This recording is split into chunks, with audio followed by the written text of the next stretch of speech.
So there I was, sitting at my desk at my dream job, which was being tech support for Psygnosis, the video game company that had been such a big part of my late teenage years and which had inspired me so much as to how beautiful games could be.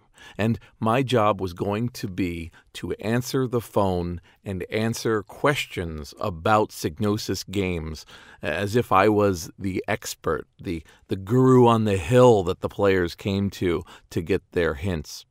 So my supervisor, Chris, had me wait until the phone rang, and it didn't take very long. And the phone rang, and I picked it up and said, "Hello, Psygnosis, helpline, how can I help you?" And the person started telling me that they were playing this game, Lemmings, and that they had gotten up to a few levels higher and then discovered that there were satanic images and satanic symbols all throughout the game. And what could they do? Was there any way to take the Satan out of the Lemmings game? And I immediately said, "Please hold." And I look at Chris and I say, "Oh, you won't believe this. I got a nut the first time out. They want to know about the satanic symbols in Lemmings, and what can we do to get rid of them?" And Chris looked at me and said, "Oh, no, they're correct. There are satanic symbols in Lemmings. What we normally do is just offer them a free copy of something else in return for giving us back the Lemmings game." So I had to turn to the phone, pick it up, and apologize for all of that Satan. This is Jason Scott. You're listening to the Jason Scott Talks His Way Out of It podcast, a podcast about technology, stories, and getting myself out of debt. Thanks to Brenda Romero, Jeff Atwood, Daniel Boyd, and the hundreds of other supporters who have helped me get slowly out of debt. Psygnosis was a company that thrived in the UK from the mid-1980s until about 2000, when it lost that wonderful name and became simply another Sony studio. But in that period of time, they had produced some of the most beautiful, engaging, and haunting games. They were not always the best games. That is to say, they weren't filled with the depths that you could find in other works. But there was an artistry and a mysteriousness about them that just really grabbed you. I mean, if you booted in Shadow of the Beast or Lemmings or something like The Killing Game Show, you were just blown away by the graphics that your machine was capable of. And to be honest, they functioned best as a demo, as something that you popped in with no words in front of your friend and then just said, "Sit back and enjoy it." When I got hired by Psygnosis, it was a complete fluke. I was working in a jewelry company as a temp, and the temp company said, "You know, this other place is looking for someone who knows DOS. Maybe you'll do it?" And since I was quitting no matter what, I said, "Sure, I'd do something with tech support." And they said, "Great, it's a company called Psygnosis." And it was like a whole portion of my childhood came rushing back, and I just said, this can't possibly be the same Psygnosis. It was a division of Psygnosis that had been brought up in Brookline, Massachusetts, and then moved up to the 6th floor of a building in the middle of Central Square in Cambridge, Massachusetts, and they needed a tech support person. I was interviewed very quickly on the phone by Chris, who became my direct supervisor. And like a lot of video game companies, there wasn't anything particularly spectacular about the Psygnosis offices. These were offices on the 6th floor of a building, windows out into a nondescript city, and just a bunch of desks. Somewhere here and there you might see some Psygnosis art. Certainly there was a logo out in the reception area, but generally it was just little rooms, little desks, and phones. My desk was out in the open. When you came in through the main floor, you would just be looking at the back part of my desk. It had a bulletin board, it had a computer, it had a phone, and it had a little space for me to keep binders. And when I sat down there in the morning, my job was to pick up the phone and check the answering machine, the literal answering machine we had, to see what people had left messages about, and then call them back. Usually people had a non-functioning piece of software, or they couldn't get it working, or they just needed a game hint of some sort. Now, a lot of other companies at that time had kind of figured out that you could charge people for hints, but Psygnosis US didn't do that. People would call and say, I can't get past this level in Lemmings. I can't get past this level in Shadow of the Beast. How do these controls work here? Why am I not able to fire enough bullets to get past this level? What's going on? Can you help me? And then we would just call them back and tell them what we knew, because you had these binders that had been built up over time with all of the walkthroughs, all of the answers. And so tech support was different every time.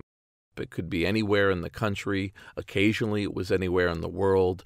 And I had to know on the fly how different DOS boxes functioned, how Amigas functioned, even how Atari STs functioned, to be able to get people up and going with their product. I worked at Psygnosis from about 1995 to 1996, about a year. It was a crazy year to be working there. Psygnosis was tapped by Sony to do a lot of the back-end development work for the PlayStation, which, at the time, was just hitting the market. Now, because I worked there, I had all sorts of insidery views of what the PlayStation was like compared to what it was being portrayed as. Here's some things that come off the top of my head. First of all, and I've had people dispute this, but if the PlayStation had not been a real success, it would have finished Sony. Sony wouldn't have gone bankrupt. We wouldn't have seen, Sony go out of business. But the amount of money they had sunk into it to ensure that it was manufactured, and the amount of money they had lost on every single console, and the amount of money that they were going to have to sink years going forward, if that thing had not taken off, if it had been like a 3DO or even one of the Sega consoles and had not made what they needed it to make, Sony probably would have been selling off some pretty major assets to stay afloat. So there was a real tension at Sony that I don't think was really externally known.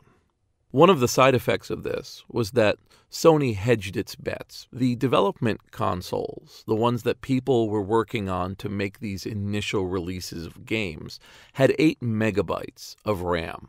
That was a pretty solid amount for a really good audio player and a really good processor. It was a nice amount of memory to work in. Until, pretty close to production, Sony decided that they were going to make it 2 megabytes. They made it 2 megabytes just to make sure that they weren't completely losing their shirt on every single console. But you can imagine what happened to all of these different developers who discovered that they had 25% of the active memory that they expected. And what Sony did was they sent in Psygnosis developers with some of these companies to help them turn their large, perfectly reasonable games into minified versions that could work within this ridiculous limitation. So there's a game called Darkstalkers. I know that a couple characters were cut out of it. There's a game called The Adventures of Lomax, and it had something like 4 or 5 parallax backgrounds that scrolled at different rates. It was really something to look at, and they just simply had to cut out 3 or 4 of them. So there are versions of these games out there, I've seen them, that don't exist because they're made for a version of the Sony PlayStation that never came out. I hope somebody finds them someday. My apartment was located just down the street from the Psygnosis offices, so I have this really strong memory of getting up in the morning, walking down, stopping off at my favorite deli, getting a liter of Jolt Cola, a whole liter, and then just sipping at it all the way to work and then throughout the day, just working out the problems, helping people figure out why their machine didn't have enough memory, getting them acquainted with things like extended memory managers or setting the amount of open files to be able to run all of these programs. It was this adventure in helping people, and it was a habit that I picked up and I never got away from to this day. I mean, one of the things that you learn in tech support is that pretty much every problem is probably solvable, even if the solution is something drastic like machine replacement. You can sit with a person who's lost, who's unhappy, who just wants to play with their software and enjoy their game, and after some steps through understanding their system and what they're trying to do, you can help them get things going. And even though some of the calls were angry and bitter, to help somebody who you're never going to meet, who's far across the country, and suddenly to hear the tones of the game blasting through their speakers, and you can hear the sigh of relief that their $30 wasn't wasted. I mean, I never got tired of that. It was a joy. Sometimes people were perhaps a little unreasonable. There was a woman who called to tell us that she kept ordering products from us and they never showed up at her house. And the fellow who worked in our mailroom, because at the time we shipped all of our software from the basement of this building, he took his job very seriously. And the idea that we were sending products out and they weren't arriving, that was a personal affront to his skill set. So I got all the information I could from her. And so after she gave me her address and we started to walk through everything she had ordered and how much of it had gotten there and when she had ordered it and everything else, my coworker was on the case. And something like 3 or 4 days later, he came back and he was proud of himself, but he was also super annoyed. You see, this woman lived inside of a gated community, one of those places that has a gatehouse, and their rule was that no delivery van could actually enter the community. Instead, it would be signed for by the guard, and then the guard would hold it for the residents who would have to go down to the guardhouse. And she did not think that was reasonable, so she kept ordering everything and then reporting when it didn't get to her, because of course it had gotten to her. It was just waiting for her down at the guardhouse. And I guess she was trying to foment some sort of revolution or to become someone who they just gave up on and let every FedEx truck and UPS truck into this gated community. Anyway, I wasted 2 or 3 days on that. There was also another call, and I'll never forget this call as long as I live. She called us and her system wasn't working, and normally I go through a few branches of the trouble-solving tree and it's working for her. But her system was really odd. The floppy drive didn't work. It wasn't doing the right commands. I would tell her to type in, dir, and it would return the right command. And I would tell her to type mem, and it showed that it had enough memory. But whenever I asked her to type a : and boot the machine, it didn't work. It was weird. And it was only after 2 hours of going through every possible problem did we finally figure out that every time I asked her to type a : she was typing acorn. Acorn! Acorn! Like a tree, like a squirrel, like a nut that would fall out of a tree and be the joy of a squirrel. I really loved Psygnosis. I loved everything about it, and I loved the aesthetic that they put into their games. They had games for the PlayStation like Wipeout, Destruction Derby. They had weird games for the PC like Nova Storm or Estatica. And these games, they were just a few degrees off from being normal and being able to take the calls from people as they wend their way through these games. I mean, it was so worth it. Something new every single day. Working for the U.S. subsidiary, I got to see Psygnosis games before they ever became products. And just to let you in, there are a number of products that went all the way through testing and totally worked well with Psygnosis, and they just made decisions I was not privy to, decisions that were never explained, and they would just simply choose to not publish something. They certainly scrupulously paid the developers to make the games, but then they would sit on them, and the games would languish and eventually become completely obsolete, and then would just disappear into the ether.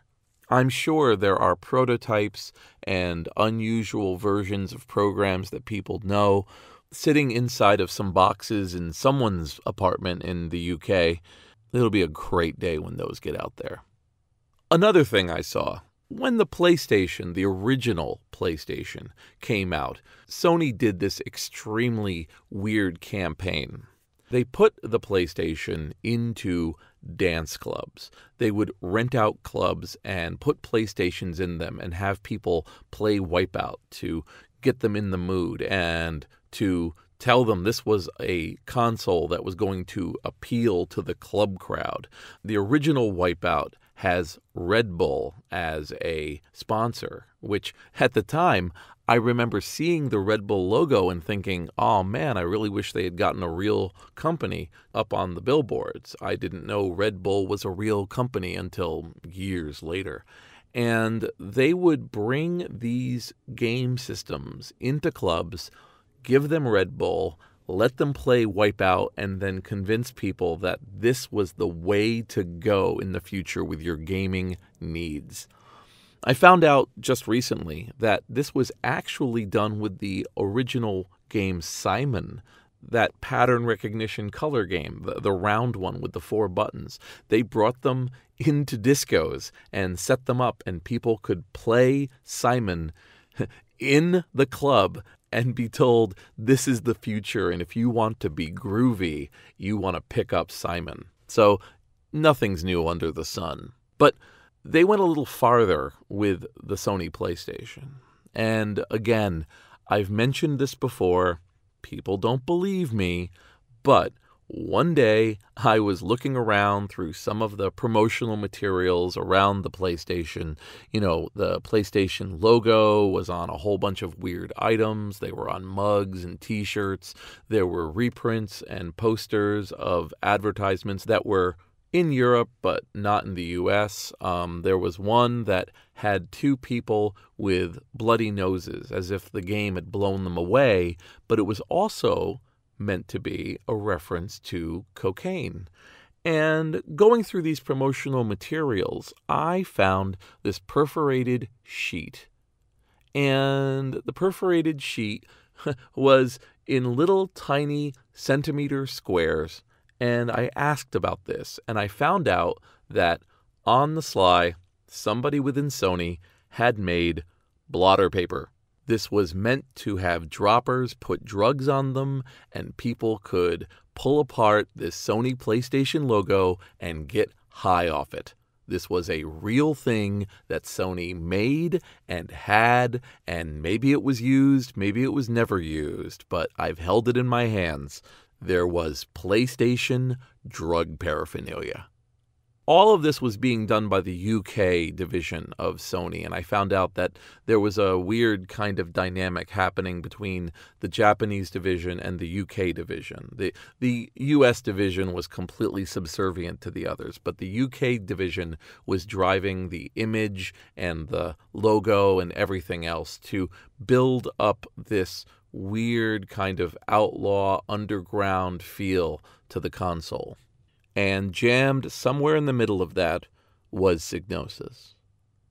Here's something that a lot of people might not know. Psygnosis created something called the PsyQ, PSY-Q, and it was a back-end development system. And they did it for a number of consoles. I'm talking Nintendo, Sony, Atari, others. There was a little company who made the development units so that people could make prototypes on a quote-unquote regular machine like an SGI or a PC, and then immediately port it over into a card version of the console so that they could see immediately if it worked. This sort of thing has been happening since basically the beginning. There are development kits for the Atari 2600 that ran on things like a VAX that would enable you to blow a cartridge image down and boot it off of an Atari 2600. I mean, everyone's been doing this.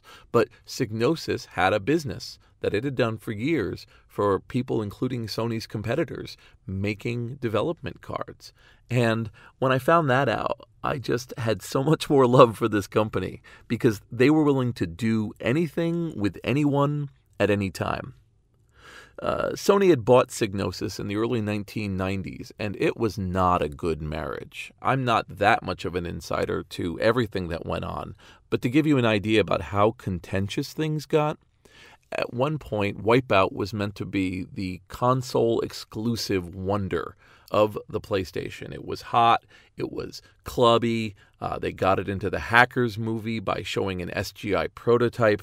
And then the head of Psygnosis went ahead and made a port of Wipeout for the PC and the Sega Saturn.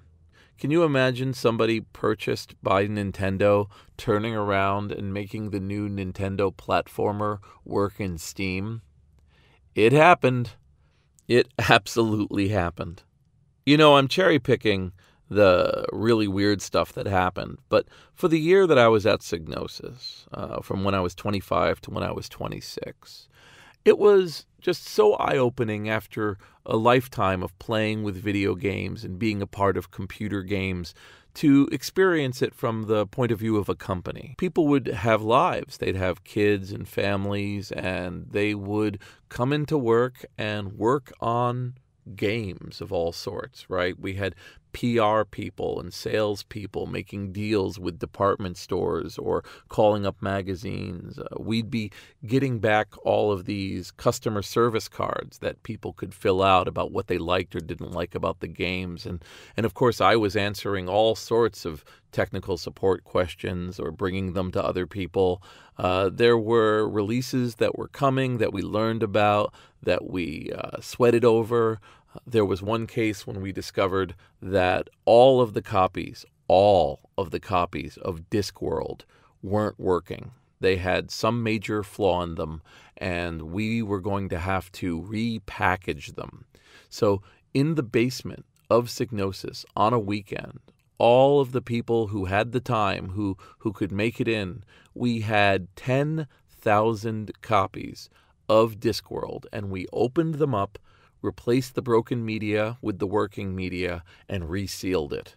So if you ever had a copy of Discworld for the PC in the 1990s, I guarantee you that I personally touched it. We had a camaraderie. We had a real sense of being together, and I knew pretty much everybody at the company pretty well. I ate lunch with many of them. I hung out with them. We looked at new games together. We talked about what was going on in Cambridge and the world, and it was a real tight-knit little place. And so when Sony decided to move it, they did it in a really jerky way, and they sent somebody we'd never heard of for a quote-unquote special meeting. And as soon as he got there, he explained that we were going to be closed and that some of us were moving on to California, and most of us were fired that day, effective immediately. And I was one of the people who was tapped to stick around in the office for a little while to clean things up, and then ultimately was hired to work for a small startup that lived in that building afterwards. That's a story for another time. But right at the end there, right towards the end, there was some work being done to repackage some of the Psygnosis games, including one called Estatica, which was a very strange voxel-driven adventure game. And we were going to repackage it onto a CD-ROM and sell it through Kmart. And I had to put together the instruction manual in a text form because it was going to be such a cheap OEM version that it wasn't even going to have a printed instruction manual. So that fell on me. And when it got to the end of the text file and I knew the company was going away, I snuck in the names of everybody who was working at the company. Everybody who worked there, all of my friends who had done things with me for the last year, who were so welcoming and pleasant to this kid, this newbie who was just now moving into the permanent job market. And I just said, rest in peace, Psygnosis, my family, my friends, my goodness. This has been Jason Scott Talks His Way Out of It. I'm Jason Scott. Thanks to James Bekoyanu, Sam Johnston, and the hundreds of other supporters who help make this podcast possible. These podcasts really help me financially during this period, and they're helping me get through a lot of different bills. So it's a little bit discomforting when I have to miss weeks because of illness, but there was no way I could speak, and I didn't want to do some weird, cheap filler activity or anything else. I mean, you're connecting to this maybe to help me, but also because you want to hear stories. So if I can't talk, there's no point. It was tax time, and I worked with Rich. We put in all of the expenses, all of the deductions, and I owe a few $1,000s to the government for 2017. It's not a debilitating amount. It's only about $3,500, and I'm going to pay it up through to October. And if I can't get the money to pay it by October, I'll set up a payment plan. But considering the amounts of debts that have been wiped away by this podcast, you're not going to hear any complaints from me. This has been just such a journey, and it is so refreshing to be able to wake up and know that there's a way out, that there is a way to make things better. Rich is a really good guy, a really nice accountant to work with. If you ever want contact info for him, he's mostly licensed in the Northeast, and I can certainly put you in touch with him. Talk to you next week with a fully functioning voice.